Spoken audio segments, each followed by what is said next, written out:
سبيل الدموع سبيل مريح تنهدى يا صاحي كي تستريح. أعوذ بالله من الشيطان الرجيم. بسم الله الرحمن الرحيم.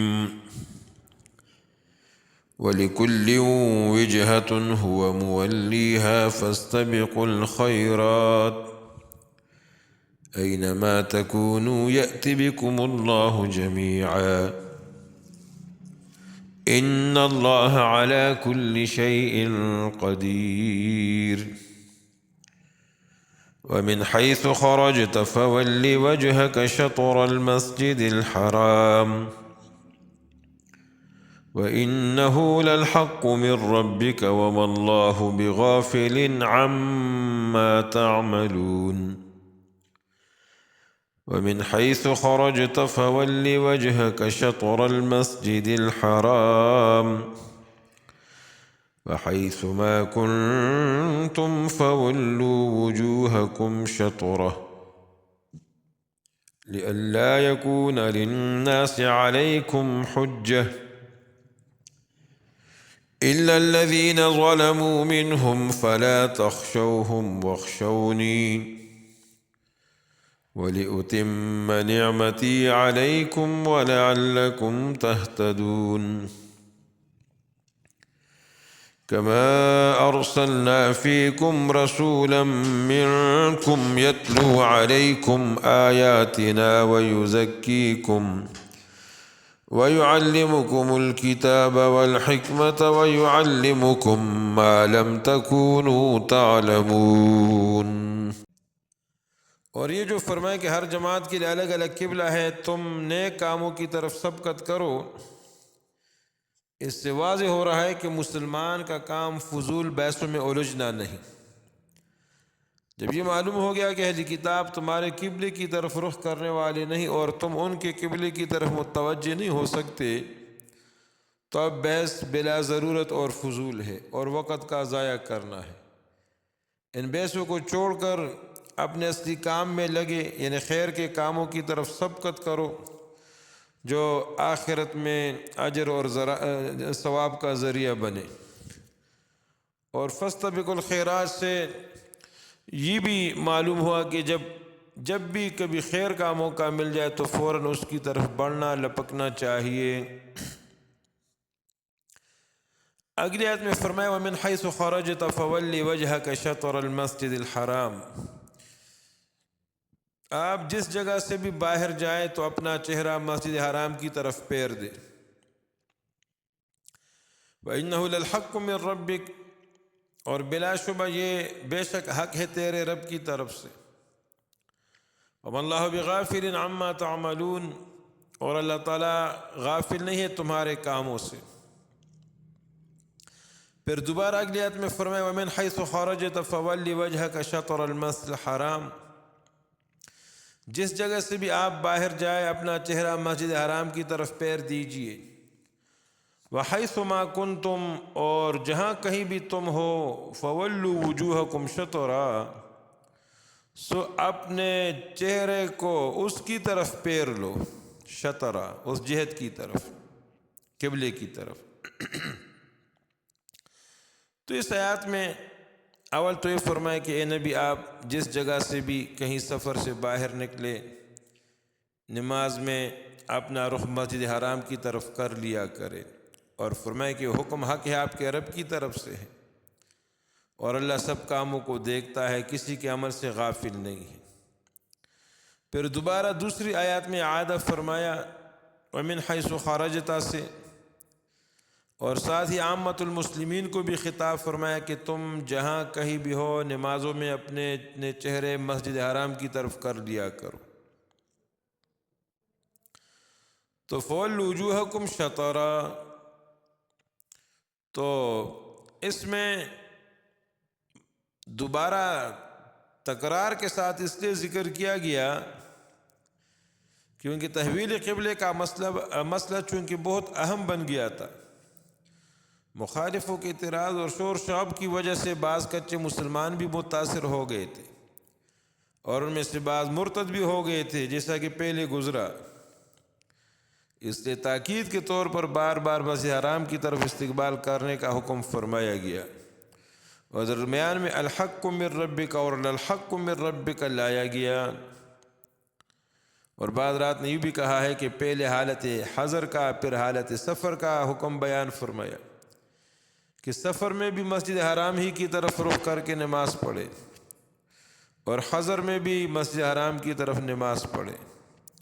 اور وَمِنْ حَيْثُ خَرَجْتَ 2 بار ذکر فرمایا تاکہ خوب اچھی طرح واضح ہو جائے کہ سفر قریب کا ہو یا بعید کا، مشرق کا ہو یا مغرب کا، جنوب کا ہو یا شمال کا، ہر حالت میں مسجد حرام کی طرف نماز پڑھنا ہوگا۔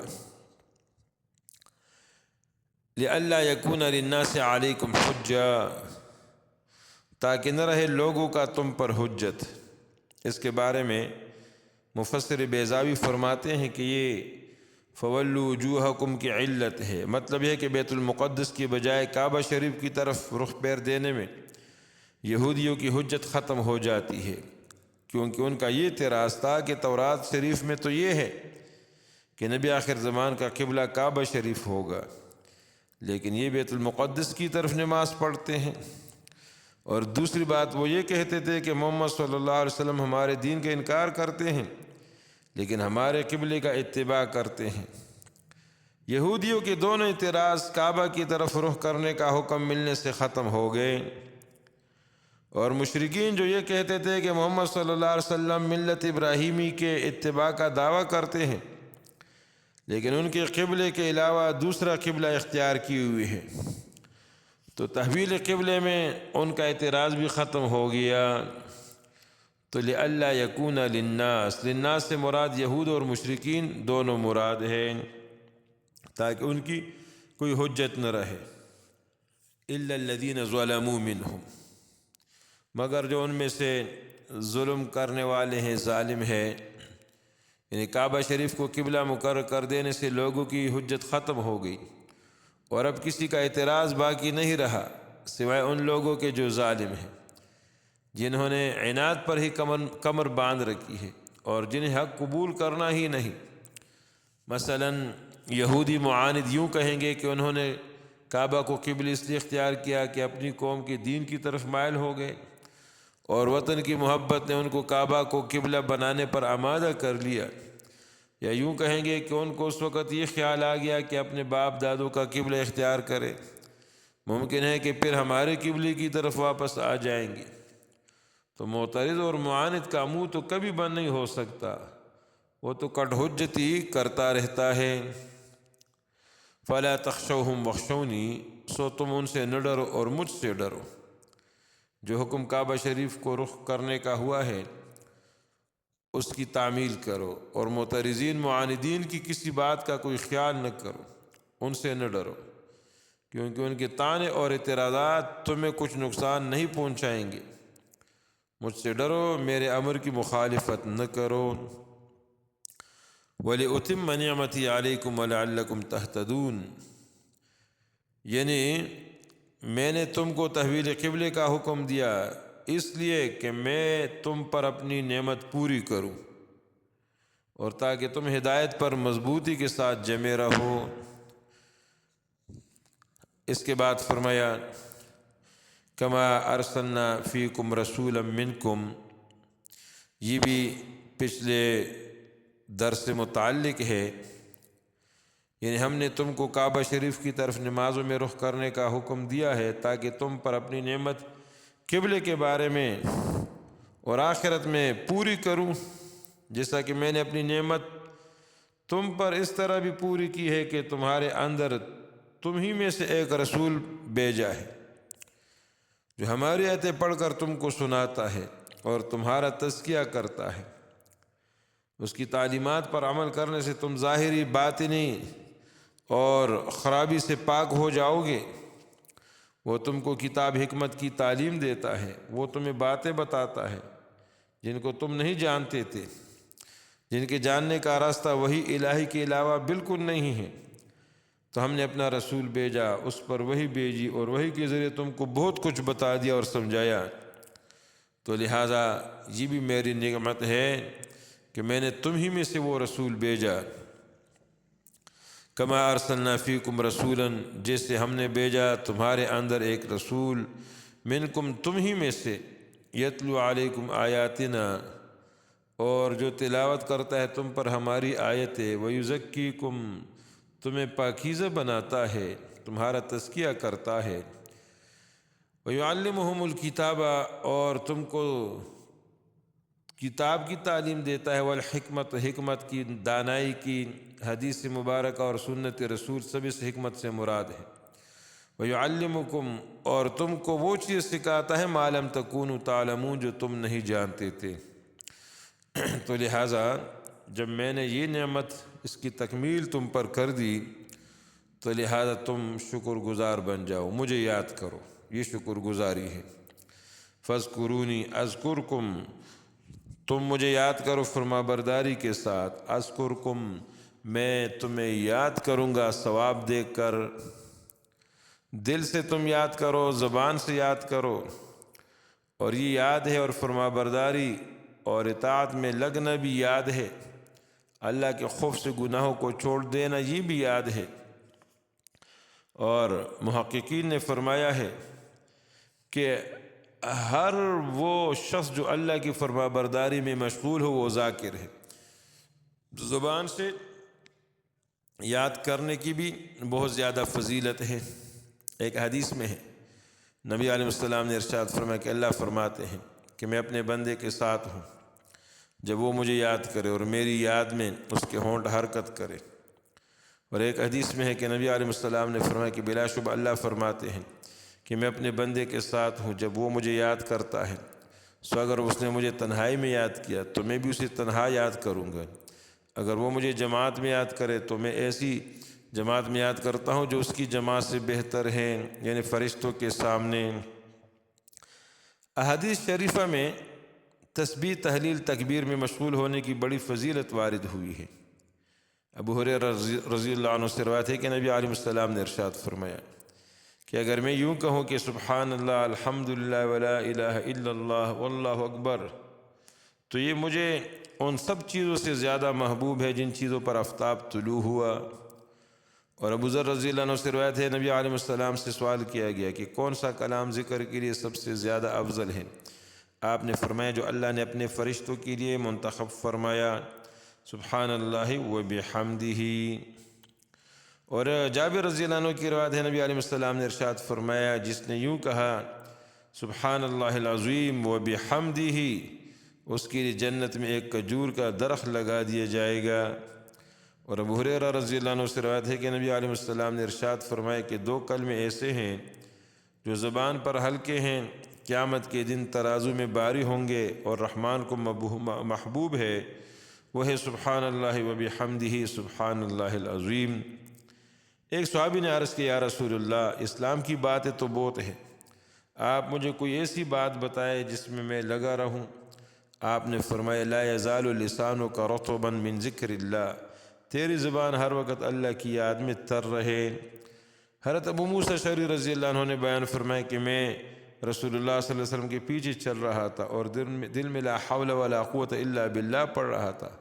آپ نے فرمایا اے عبداللہ ابن قیس، یہ ابو موسیٰ اشعری کا نام ہے رضی اللہ عنہ کا، کیا میں تمہیں جنت کے خزانوں میں سے ایک خزانہ بتا دوں؟ میں نے عرض کیا یا رسول اللہ ضرور، ارشاد فرمائیں۔ آپ نے فرمایا وہ خزانہ لا حول ولا قوت الا باللہ ہے۔ اور ایک روایت میں ابو سعید خدری رضی اللہ عنہ سے نبی علیہ السلام نے ارشاد فرمایا جو لوگ کسی جگہ بیٹھ کر اللہ کے ذکر میں مشغول ہوتے ہیں ان کو فرشتے گھیر لیتے ہیں اور ان پر رحمت چھا جاتی ہے، ان پر اطمینان کا نزول ہوتا ہے، اور اللہ تعالیٰ ان کو اپنے درباریوں میں یاد فرماتا ہے۔ تو فاذکرونی اذکرکم واشکروا لی ولا تکفرون، تو ذکر کے بعد شکر کا حکم دیا گیا، میرا شکر بھی کرو، ناشکری نہ کرو، ولا تکفرون، تو ذکر کے ساتھ شکر ادا کرنا بھی لازم ہے۔ بندوں پر اللہ کی نعمتیں ہیں جن کا شمار بھی بندوں کی قدرت سے باہر ہے، اور ان نعمتوں کا شکر ادا کرنا واجب ہے۔ اور شکریہ میں یہ سب کچھ آ جاتا ہے کہ نعمتوں کا اقرار کرے، قول اور فعل سے نعمتوں کا اظہار کرے، نعمتوں کی قدردانی کرے، ان نعمتوں پر اللہ کی حمد و ثنا بیان کرے، اور نعمتوں کو اللہ کی عبادت اور طاعات میں خرچ کرے۔ نعمتوں کا منکر ان کی ناقدری کرنا، ان کو گناہوں میں خرچ کرنا، یہ ناشکری ہے۔ یہ کتنی بڑی حماقت ہے کہ نعمت اللہ تعالیٰ کی ہے اور ان نعمتوں کا استعمال اللہ کی نافرمانی میں اور نفس شیطان کی فرما برداری میں ہوں۔ اللہ کی نعمتیں سبھی استعمال کرتے ہیں، لیکن شکر گزار بندے کم ہے۔ وَقَلِيلٌ مِّنْ عِبَادِيَ الشُّكُورُ مِّنْ عِبَادِيَ الشَّكُورُ، یعنی شکر بہت بڑی چیز ہے، اس کی وجہ سے نعمتیں باقی بھی رہتی ہے اور نعمتوں میں اضافہ بھی ہوتا رہتا ہے، اور ناشکری پر نعمتیں چھین لی جاتی ہے۔ لَئِن شَكَرْتُمْ لَأَزِيدَنَّكُمْ وَلَئِن كَفَرْتُمْ إِنَّ عَذَابِي لَشَدِيدٌ۔ انسان کے مزاج میں ناشکری غالب ہے۔ ان الانسان لکفور مبین، بے شک انسان کھلا ناشکرا ہے، اور ان الانسان لظلوم کفار، انسان بے شک بڑا ظالم اور بڑا ناشکرا ہے۔ تو بندوں کا یہی کام ہے کہ اللہ کا شکر ادا کرتے رہے، اس کی نعمتوں کو یاد کرے، جب انہیں استعمال کرے تو اللہ کے حمد و ثنا میں مشغول ہو۔ اور حدیث شریف کی کتابوں میں جو دعائیں وارد ہیں ان میں نعمتوں پر بار بار اللہ کی حمد کا اعادہ کیا گیا ہے۔ ایک حدیث میں ارشاد ہے کہ الحمد رأس الشکر، یعنی اللہ کی حمد کرنا اصل شکر ہے۔ جو بندہ اللہ کی حمد بیان نہیں کرتا اس نے اللہ کا شکر ادا نہیں کیا۔ تو فرمایا کہ میں نے تحویل قبلہ یا رسول اللہ صلی اللہ علیہ وسلم تمہارے اندر مبعوث فرمانا، یہ میری بڑی بڑی نعمتیں ہیں، لہذا تم مجھے یاد کرو، میں تمہیں یاد کروں گا، اور میرا شکر ادا کیا کرو اور میری ناشکری نہ کرنا۔ وآخر دعوانا الحمد للہ رب العالمین۔